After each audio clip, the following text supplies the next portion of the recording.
Adtech moves fast. Yesterday's innovation is today's warm-up act. Welcome to Legends of Adtech, the podcast where we go beyond the buzzwords and straight to the people at the cold face of digital adtech.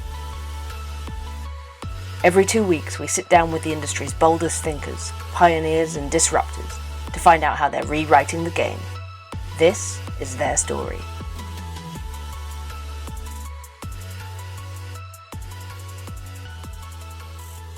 Hi everybody and welcome back to Legends of Adtech, the podcast where we unpack the past, present and future of our always moving industry with the people who've helped shape it. I'm Julia Linehan, founder and CEO of The Digital Voice. And I'm Casey Pass. This season, we're catching up with 6 past winners of the Wire's AdTech Personality of the Year. And today's guest has been right at the center of some of the biggest shifts in digital media. If there's anyone who fits the title of game changer, it is Seun Odeneye. 100% to that. And Sean leads the media division at KINESSO across UK and Ireland, steering more than 350 media experts. And his work's helped power some of the world's biggest brands, so the likes of Amazon to American Express. And he's been at the forefront of programmatic and digital for years. I can contest to that, from Microsoft to Mindshare to IPG Mediabrands. And through it all, he's had that front row seat to the moments that have moved the needle in ad tech. So that's enough from us. I hope that was a good intro for you, Sean. And we're going to get right into it. And welcome to Legends of Adtech. Welcome. Thank you for having me. What an introduction. Could we have packed any more in? Hoping I don't under-deliver, because that one, I was like, I want to hear that person. So We've teed it up brilliantly, but I'm going to give you a chance and a challenge to kind of also put it in a summary, really. And the challenge is in 60 seconds or less. Can you introduce yourself, what you do and how you got here? You ready for the challenge? yeah, I could try 60 seconds or less challenge. I probably will sum it up and say, from actually a favourite author of mine, John Maxwell, fail early, fail often, but always fail forward. That probably summarises my career journey today. It's hard to kind of summarise it in that 60 seconds, but the best way to talk about my journey is a lot of hard work, perseverance, but unlearning. And that's why it's wrapped up in that. We've definitely unpicked that for sure. And you hit the challenge, as I knew you would, Sean. Good job. So let's go right in and unpick it then, Sean. You've gone from account manager at AdLink to leading a department of 350 plus experts at KINESSO. What have been the standout moments in your journey then? There's been many, but I'll probably sum it up with a thought. And the thought is around knowing not all advice is good advice. And I say that because I did my internship at a company called AdLink Internet Media. I'm sure Julia might remember. Yeah. That internship was amazing, loved it. But it was interesting because that's when my journey started. But I went back to uni because of the internship. And I kind of had a come to Jesus moment at uni where I stopped drinking, I stopped going, I mainly stopped participating in a lot of what you would call those social kind of habits. So when I wanted to come back in the industry, I remember calling a friend of mine, a colleague that was at AdLink, and he said, "Why would you want to come back when you know most of our meetings are done in the pubs or in the over a pint?" And it did make me reflect, and I said, No, I still want to come. I still want to come in the industry, and I did. I came back. I ended up coming into a company that got acquired by Microsoft. Worked at Microsoft for 8 years. Like I said, I did a lot of unlearning in that journey. Maybe we'll unpick that later. But if I fast forward from Microsoft, I went to Mindshare for about 4.5 years. And I remember that Mindshare, I was running a team of maybe 65, 70 people. And what will normally happen is somebody resigned, one of the line managers will come to me and go, "This person resigned, could we counter them?" So we typically say, "Where's the proof? Let me see the email. Let me see the receipts." And they showed me the receipt of this particular individual, and I noticed the headhunter, or rather the internal recruiter. I know them, friend of mine. So I called him. And I said, "Look, stop taking my guy." Yeah. And we had a bit of back and forth. And he said, "Oh, you should come over here." I said, "Look, if I came over there, it would only be to run it," which was Cadrian at the time, not to work for Cadrian. Fast forward about 3 months, he called me and said, "Can you remember that conversation we had?" I said, "Which one?" He said, "That if you would come over here to run it." I said, "Yeah." He said, "Well, there's an opening.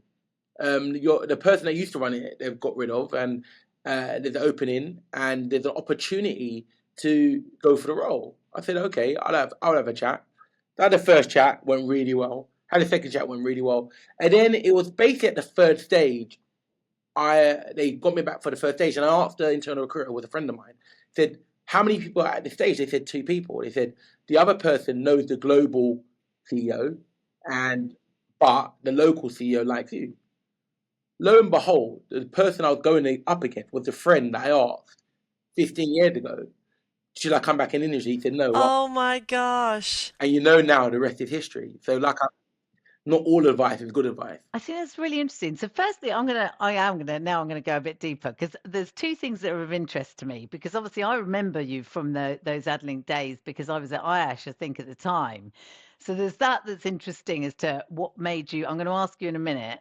What was it during your internship that made you know this industry is for you? But I also want to ask, are you still a non-drinker? I can't remember, Sean, if you are. Did you follow that through, or have you gone? I am still a non-drinker, correct. Good for you. Yeah, I still go can, enjoy can. I really enjoy can, by the way. And I'm not drinking rosé with everyone, but I still enjoy it. And it probably talks to your piece, Julie, around, what made me, how did I know the industry was for me, etc. But I probably knew at the second I started AdLink, like, this whole work hard, play hard environment, firstly, love that. But it wasn't just about the work hard, play hard. It was about really delivering meaningful connection for brands. So having a brand problem and having to solve that through advertising and marketing was fascinating for me. And from that moment, I knew that I would want to be in this industry. And I kind of live in an echo chamber sometimes. And when I talk to friends and family that are not in this industry, I'm like, oh my gosh, why do you come in this industry? Like, it's unbelievable. And I'm selling it to them and telling them how amazing it is. And through that evangelism, you could say, I've probably brought about 10, 15 people into the industry that were considered other industries, and they came into it just for me talking about.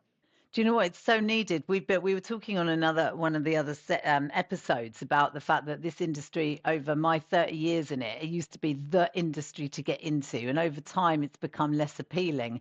And we've got to do a bit of a PR job really back on our industry. But I'm with you, Sean. I mean, as you know, I stopped drinking 6.5 years ago, and I led from the front in can for it's my 10th can, and I've done half as a drinker and half as a not drinker, and I absolutely love it as a non-drinker. I still have as good a time, and it's just a different experience, and I haven't seen any negative impacts from me deciding to go down a different route, because that isn't actually what this industry is about. It's about the connections and all that we do that's actually really cool shit, and I still stand by that. So I'm all credit to you. I'm proud of you. I'm really having major FOMO because I'm not going candy there because I'm on holiday. And I've been asked to talk on multiple panels. I'm like, and you can imagine how good it is. The fact that I'm on holiday and I'm still having FOMO. So. Yeah, so you'll be missed. I want to dive right back into some of those job roles you were talking about just a minute ago, because it's interesting. You've gone from the sell side to the buy side, which really isn't always an easy transition.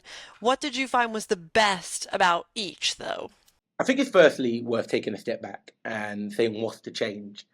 And I think that's what's fascinating, is because I kind of talk about like this sometimes to friends and colleagues, is that when you're sell side, you're media or tech, we kind of speak, let's say, Spanish or Portuguese. So there's similar words there. Yeah. So advertiser agency side, it's like they speak Chinese or Cantonese, again similar, but completely different to Portuguese and Spanish. So for me, the biggest change was coming over this side and then adapting to the pace of change. Yes, the industry fundamentally is the same, but what we do and how we approach it is different. So if I give you an example, a really busy day on media on the side, I'll have 80 emails, really busy day. On agency side, I can have 80 emails in a 20-minute while I'm in a 20-minute meeting. Oh my God. I used to think agency people are just rude. When you come to present to them and they're on their phone, they're multitasking. But they're multitasking probably because of the sheer amount of email traffic they get. So that was it for me a bit. It was adapted to the pace of change, and it took me a while. But when I got there, it was great. On buy side, for the first time in I don't want to say 18 years because I joined 12, 13 years. So when I joined, into WPP, first time in 12 years, as a marketer, I felt like a marketer, right? I had a 360 view of the market, and I started to think about how to deliver for our clients with a client lens, as opposed to with what my media owner can deliver for them. As a media owner, what I can deliver for them. I started to think about a 360 view and thought, okay, if I'm trying to deliver for my client, which is creating meaningful moments, what's that? It's the right you, the right place, right time. Is can I do that across all the channels, across all the different media owners? And you start to think like a marketer for the first time. And that's not belittling me being a media owner. I loved it, I enjoyed it. But sometimes when you're on the media owner side, you kind of have your blinkers from sometimes, and you're focused on what we can deliver for clients as opposed to what clients actually need.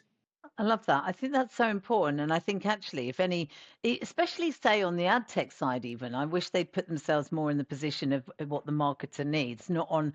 We know ad tech, all the ad tech companies do clever shit, right? They do that's great. But I wish they'd focus more on what challenge they're solving and what the marketer needs. And here's an interesting question for you, Sean, because you mentioned those 80 emails in 20 minutes.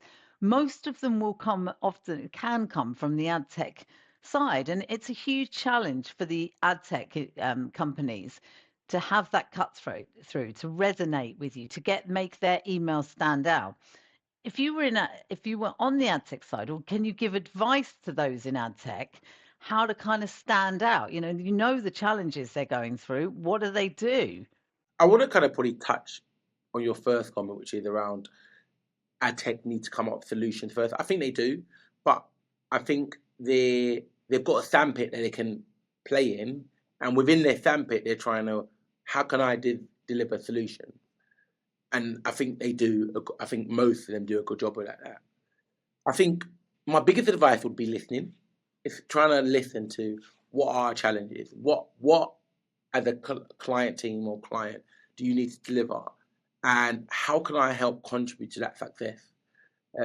I think what's amazing about ad tech partners is that they've got deep pockets, they've got amazing smart people that work for them that can build things, and I think having that at your disposal creates a great opportunity for clients to really work closely with them. Is there one thing though that maybe the buy side really want from ad tech? You mentioned they've got deep pockets. I'm not going to use the word wine and dine, but for you and me, Sean, we know that's not the case anymore. But what is it? What's the one thing the buy side really want from ad tech that would, is it something like there's a specific tech within the ad tech stack that's what the buy side really want? Or is it that listening and understanding? Or is it positioning against their needs? What is it? There's not a silver bullet, and the listening part is fundamental and the foundation, right? Low or no fees, we wouldn't say no to, obviously, because there is a race to the bottom. So how can we get more bang for our buck? But ultimately, how do you facilitate our jobs by what I referenced earlier, creating those meaningful moments, finding that right user, the right place, that right time with the right creative? How can AdTech help us facilitate that? Is ultimately what we're saying. I believe this might be an old show. I've been watching when I go to the gym a show called New Amsterdam. I don't know if you ever watch it. And the medical doctor or director there, he always starts off with, "How can I help?" And it's that kind of mentality. Is how can I help? I love that idea that you've got, though, that it's just, what can I do to help? But switching gears, we wanted to get your future gazing view of CTV and what's going to be the biggest change we see in that area. Is it more investment, performance, tech, impact? What's going to keep moving the dial on CTV coming up? I think hopefully a change or shift will be us stop talking about CTV. Ooh. I'm not anti-CTV, by the way. It kind of goes back to my piece I said earlier around feeling like a true marketer. We look at it like TV, or if I want to be politically correct for those old school kind of TV broadcasters who say no TV, professional content on the screen, we look at it like online TV, advanced TV, video consumption a whole. That includes CTV, but it includes watching professional content on your phone, your tablet, or it could even be watching video on your phone, your tablet, and your CTV, right? It's around because CTV is big, right? And it's growing, which is great. But it's not just about CTV. It's about this idea of this video consumption and looking at it holistically and saying, how can I find that right user, irrespective of the device, while they're consuming this long, mid, or short form content. The biggest change, I'm not sure about the biggest change, but I think publishers need to stop looking at, the likes of YouTube as a competitor, but start looking at them as a way to distribute their content. When you think about that, that's where you change the game. I remember having some interns in, and at the end of the internship, I asked them, I said, "Oh, do you guys watch TV?" They're like, "Yeah, of course we do." And when we start to unpick what TV meant to them, they meant YouTube. And by the way, I'm no way assuming or asserting that YouTube is the new definition of TV, but ultimately, we need to understand that the definition of TV is different to individuals. Yeah. Therefore, as as all the media owners in the world that we've got and the great content they've got, how do they make sure they're distributing in areas where the eyeballs are? So this is interesting, Sean, because you're on stage a lot. You go also to a lot of the events as well. You hear all these different topics. Do you think that's do you think it's that one of the challenges is that often you just get CTV as a lump of topics on stage? And do you think either that we're over discussing the wrong thing within that, or is it because that draws a crowd? And what is missing at events? Maybe it's what you've just said. Yeah, I remember sitting on a stage one time. I think it might have been ATS, and I said, I don't think anyone should have CTV in their title. And apologies if I've offended anyone in the crowd, but the reality is that as brands, we don't care about the device. We care about the consumer and the state of mind of the consumer. It happens to be that consumer is on CTV a lot, but they're also on other areas, right? So it's less about CTV, more about TV or addressable TV or however you want to talk about it. But it is such an interesting topic, hence why people are talking about it so much. It's fascinating, right? When you think, if you want to kind of look at the stats of things, and I've mentioned this before, but YouTube is about 19 or 20 years old, which means you got your first full-grown adult that's only ever known TV on demand. Right? That's mental when you think about it. Got not us watching, Coronation Street on ITV or Brookside on the Channel 4 or EastEnders on the BBC One. It's you got an adult that has only ever known TV on demand, which kind of means I've got an 18 and a 19-year-old, Sean, and they don't even know it exists. And if it's not on Netflix, I don't think they even exist. They wouldn't even, if I said terrestrial TV, they'd say, what the exactly. fudge is that? It's unbelievable. I don't think I would rest your TV like it needs to go to sleep. I disagree and think linear is dead. But I guess the point is that what we need to understand is that there's an evolution of how people are looking at TV. Yeah. Yeah. I consume a lot of YouTube, like TV that way. And even if it's content creators like Hot Ones or there's a couple different like Broski Report, ones that I watch from my TV like I'm consuming any other Netflix bingeable series, but it's technically like class is a different thing. But I see it more as TV now too. I love that. And actually, if I pick up on that, but I mentioned one point, and then I'll pick up on that, which is what you're going to have now is that in 3 or 4 years' time, you have your first graduate that walks into an agency, joins the TV buying team, and they only know everything you mentioned. But now going back to what you said, is that one of the issues that we have is that as marketers, sometimes we typically kind of have an order. We think of a sample of one. We're like, well, I don't do it, so therefore nobody does it. That's also not true. Linear TV is not dead. It's not dying.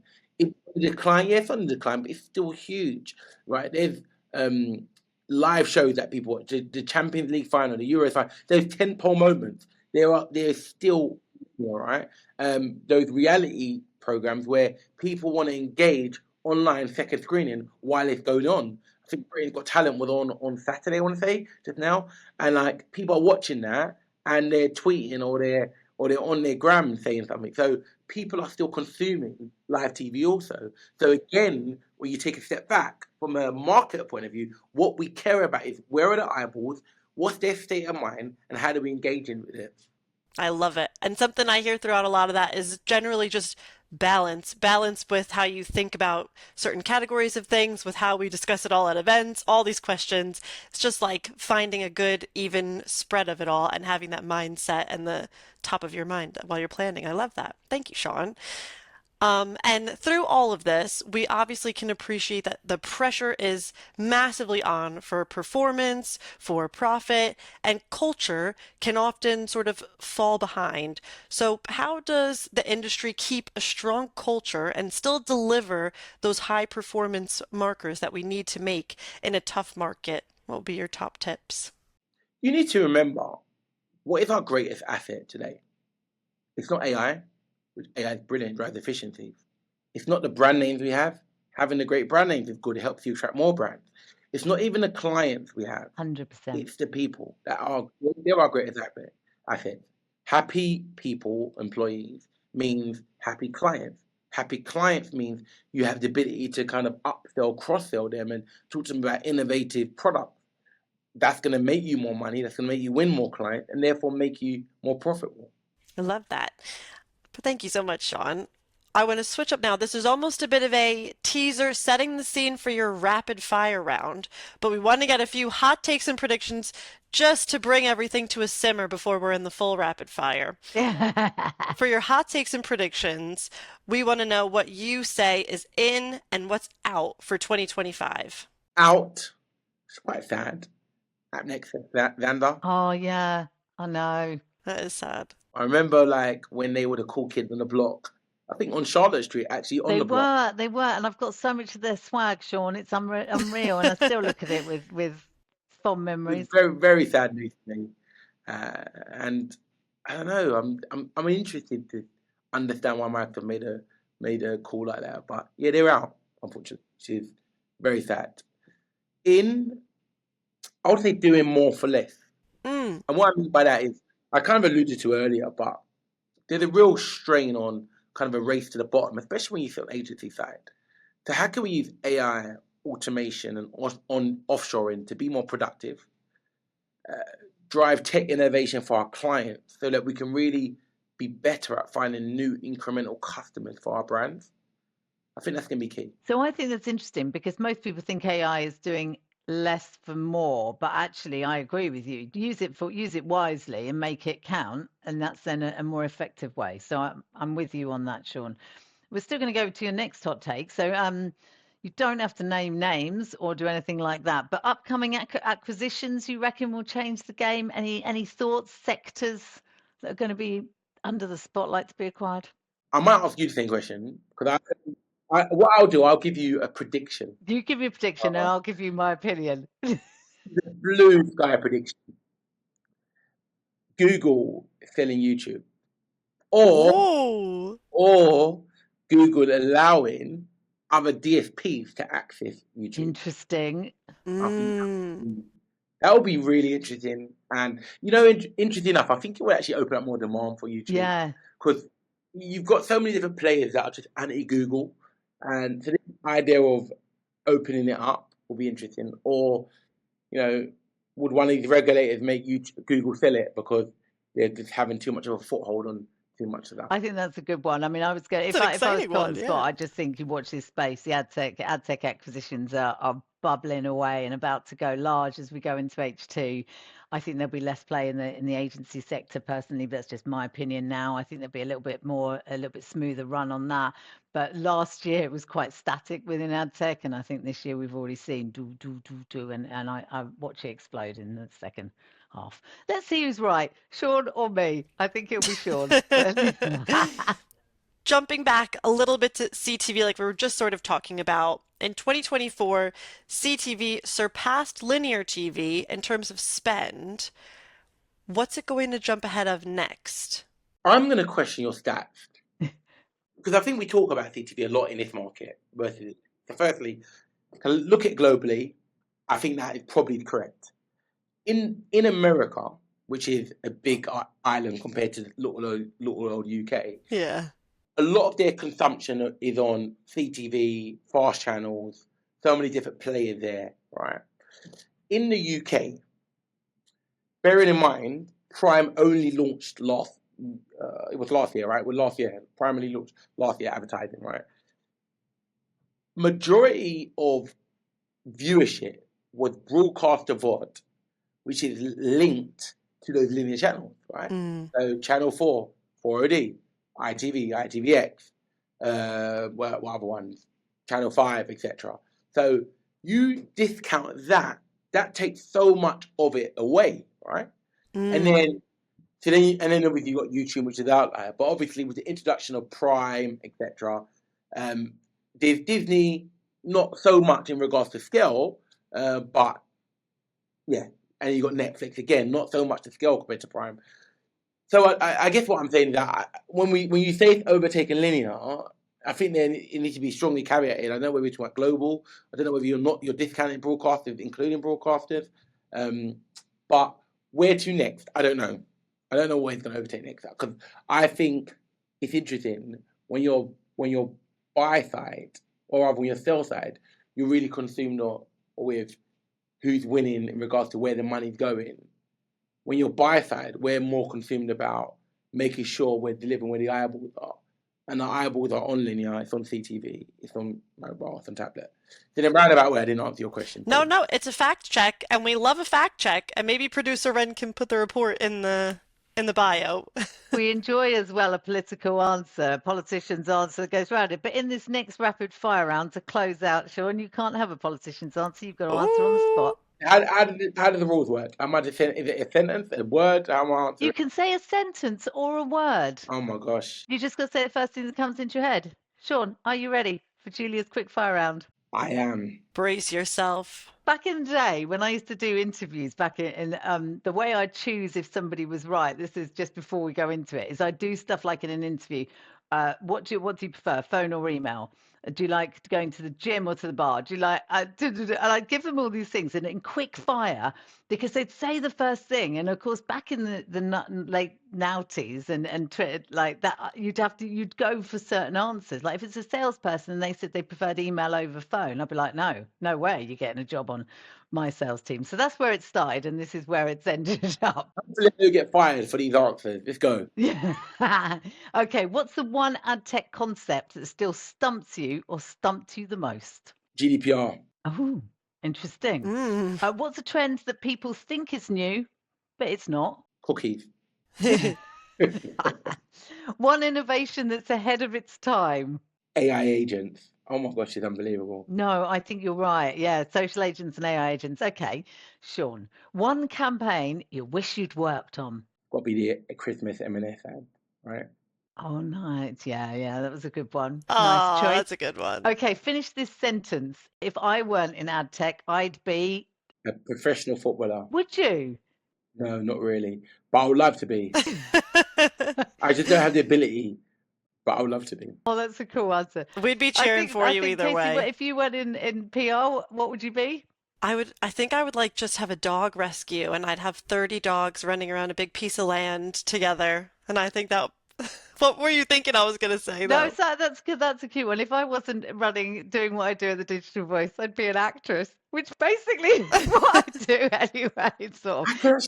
You've been an actress, Julia. I always say that I'm a failed actress, and that's kind of what it is. It's like I always wanted to be an actress or a radio presenter or a journalist or all these things that I've sort of ended up doing in my role. Anyway. Now it makes sense how you hit the stage like that. I know. Exactly. Put a microphone on me. Anyway, right, final question. Who's your ad tech legend, and who would you love to see on Legends of Adtech in the future? That is difficult. I know it is. My legend, I would say... Oh, I've got 3. Go on. You can have 3 as you've been so brilliant. Caroline Foster-Kenny.